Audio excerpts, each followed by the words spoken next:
Dan Nabi sebut apabila sampai akhir zaman besok, hampirnya hendak qiyamah itu sendiri, iman ni akan dicabut sedikit demi sedikit daripada hati-hati orang mukmin. Sebab itu sekarang kita dengar orang Islam bunuh diri. Dulu kalau kita dengar orang kafir dia bunuh diri. Tapi kenapa zaman sekarang orang Islam bunuh diri? Maka jelas daripada hadis Nabi, apabila sampai saat kiamat itu, maka iman itu akan dicabut daripada hati orang mukmin sedikit demi sedikit. Apabila iman sudah tidak ada di dalam hati kita, tatkala itu kita akan putus asa dengan rahmat Allah. Tentang orang yang bunuh diri ini adalah orang yang putus asa dengan rahmat Allah. Maknanya tak ada jalan buntu, dia kata. Walhal kita ini adalah hamba Allah, makhluk Allah, dalam pentadbiran Allah. Setiap ujian yang datang daripada kita menunjukkan bahawa Allah sayang dekat kita. Mungkin kita bertanya dalam hati kita, kenapa ujian yang datang itu tanda Allah sayang? Maknanya Allah masih ingat kita. Allah masih ingat kita, lalu diberikan ujian. Ada dua perkara. Ada orang yang diberikan nikmat, maka semua orang ingat bahawa nikmat itu adalah satu kebaikan. Tidak. Ada orang yang dengan datangnya nikmat itu dia buat jahat dengan Allah Subhanahu wa taala.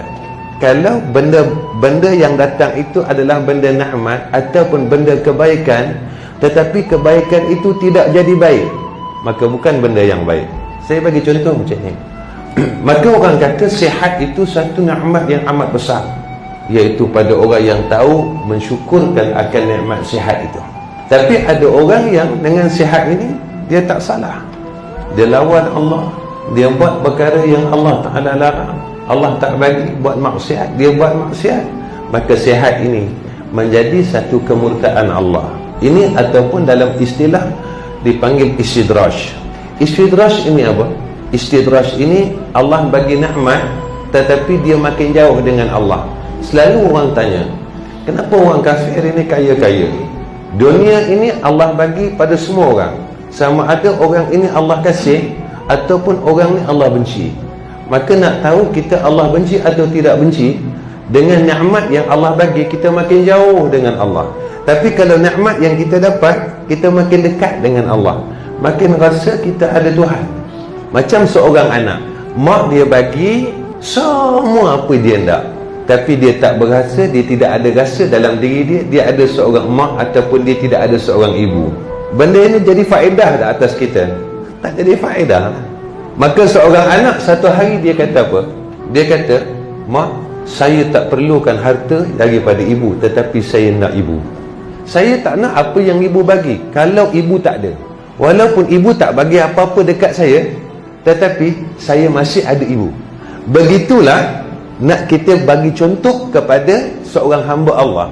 Allah bagi kita semua benda, tetapi kita tidak ada Allah. Kita tidak ada rasa bertuhan. Dan kehidupan kita akan jadi kosong. Kerana dunia ini yang ada di sekeliling kita, makin lama dia akan kurang. Dan semua orang akan khianati kita. Semua orang akan khianati kita. Tetapi kalau kita ada Allah, kita akan ada satu sifat yang Allah bagi dengan kita, dipanggil sakinah. Apa itu sakinah? Ketenangan. Kita tenang dengan Allah Subhanahu wa ta'ala.